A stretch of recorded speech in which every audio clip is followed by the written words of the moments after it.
This is David from Tumbleweed Fly and Tackle with your Bluewater Lake update for April 6th to the 12th. This week, it seems like it's going to be a little bit windy, but the temperatures are there. I mean, we're in the 70s and high 60s all week.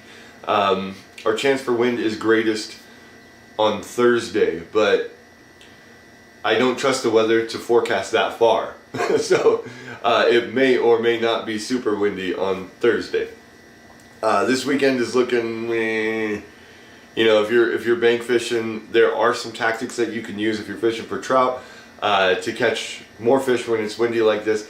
It's very difficult to detect strikes when it's windy like this. So maybe today I'll run down there when it gets a little bit windier and show you a couple little tricks to catch some fish in the wind.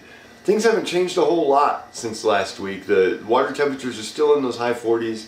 The trout are still, they're pretty on, but it's pretty off and on because of how they are eating. They're eating very gently and it's very difficult to detect those strikes. So it's just been pretty tricky to catch trout, but it's been fairly easy to catch trout. The muskies, it's kind of the same story that it's been for the last 2 or 3 weeks. They're, you know, you just put in the whole day using swim baits or something slow. On these windy days you can throw something a little bit faster, and if you work all day at trying to catch a fish, you probably will. The park hours are officially now from 6 in the morning to 9 at night, so you can come in, swing in late, and go get your camping spot and fish the next morning, which is definitely something that I would suggest for this kind of windy week. It's going to be pretty nice. Like if we go outside, which I will, we'll go outside here in just a second.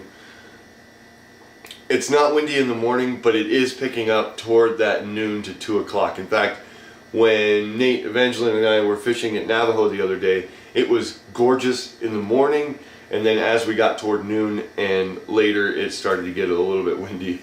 And trust me, up there in that open lake, when it's windy, it is choppy, to say the least. So let's everybody cross their fingers and hope for some not windy weather next week, and maybe we'll get, who knows, maybe it'll get up into the 70s without wind. How crazy would that be? And that would be really nice to go get a suntan and take off both of these jackets, showing my super suit. But until then, I guess we'll see you guys next week. Have fun out there, catch some fish, and if you're coming out, swing in and say hello. Bye.